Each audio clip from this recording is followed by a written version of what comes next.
كان هذا المكان يعج بالنساء اللائي يعملن في استخراج نواة ثمرة الأرجان، الزيت الذي يوصف بالذهب السائل.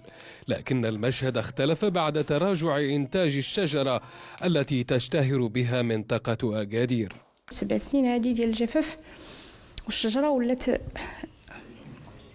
ما عمرني شفت الشجر كيموت حتى لهذا العام. ولات الشجرة ما قدرتش تستحمل ديك السنوات ديال الجفاف كلهم. تضاعف سعر زيت الأرجان المستخدم في صناعات الأغذية ومستحضرات التجميل ليصل إلى نحو 60 دولارا للتر الواحد، وهو مستوى غير مسبوق، فيما يحذر الخبراء من استنزاف هذه الثروة النباتية في ظل تزايد الطلب العالمي.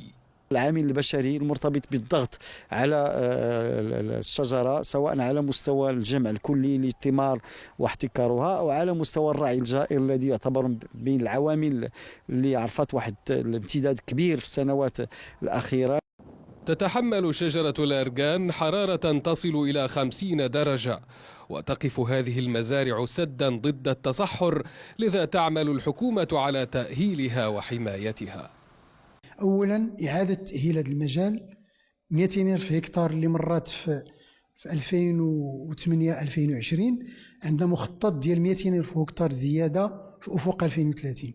ثانيا غرس 40 ألف هكتار في أفق 2030 ديال الأرجان الفلاحي. وتصنف شجرة الأرجان تراثا وطنيا مغربيا، وتدرجها منظمة اليونسكو ضمن قائمة التراث الإنساني. ينفرد المغرب بشجرة الأرجان التي تنتشر على أكثر من 800 ألف هكتار، لكن هذا الانتشار مهدد بالانحسار مع تراجع العناية بالشجرة التي تتميز بالقدرة على التكيف البيئي ومقاومة التغير المناخي. أنس عياش، الشرق، أكادير.